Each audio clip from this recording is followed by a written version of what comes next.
twende nilipe ile bond saizi yenye walihitaji, kila kitu wanahitaji nitalipa. Wewe sasa ndio prime minister wa nchi ya Misri.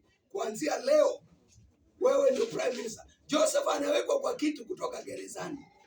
Jina la Bwana libarikiwe. Amina. Maana Mungu amefanya connection. Kwa hivyo nakuacha nikisema usione vile ulivyo, wewe muabudu Mungu kwa moyo wako. Connection ya baraka zako anayehusika nazo ni Mungu. Amen. Jina la Bwana libarikiwe. Amen. Upendo wako na Mungu utakufikisha mahali unataka. Amen.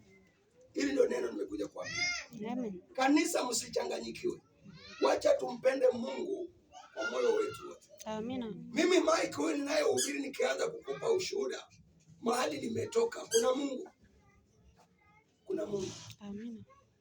Jina la Bwana libarikiwe. Amen. Na hivi vitu nimekwambia vitatu, ukifika kwa nyumba jaribu kuvisoma polepole, ukiangalia na kuviprove. Kile utaona si kweli kiondoe. Maana nimekupa vitu vitatu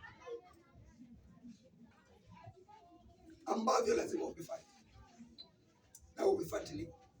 Anajua umevinakili.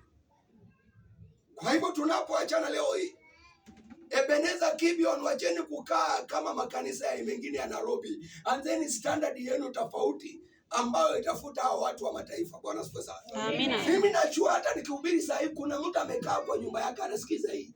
Na ninakwambia kile ninaona. Mtu amekaa kwa nyumba yake anasikiza hii. Anasema hii inafaa kusikizwa. Na huenda atakufuata kuja tosha. Wacha kuja apate na wewe ukiwa tofauti. Amina. Jina la Bwana libarikiwe. Amina. Maana watu wa Mungu wanabadilishwa na jinsi Mungu anatufanyia vitu. Sio vile wanaona tunaimba. Sio vile wanaona tukihubiri. Wanabadilishwa vile wanaona vile tuko. Kile Mungu amefanya juu yetu ndio kinabadilisha ulimwengu. Amen. Kwa hivyo Ebenezer Gibeon, mimi leo hii nawaacha kwa mikono ya Mungu nikisema kwamba Mungu wa mbinguni aliyekuita wewe, Mungu aliyekuwekea siri ya baraka, aweze kuzifunua tangia leo. Amina. Kwa jina la Yesu aliye hai. Amina. Una mtu ambaye una mtoto hata kwa shule ni disaster. Haendi kwa shule, ni kusumbua tu kila wakati.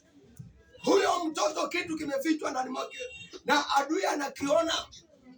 Nasema leo hii kwa ibada hii, huyo mtoto ambaye ameogopa elimu na aone elimu ni kitu. Amina. Roho wa Bwana akaweze kukufunulia siri ambayo Mungu ameweka ndani ya huyo mtoto. Amina. Na ukasimame katika pengo kwa ajili ya huyo mtoto. Amina. Nenda utoe dhabihu yako kwa sababu ya yule mtoto. Uone kama Mungu atasimama.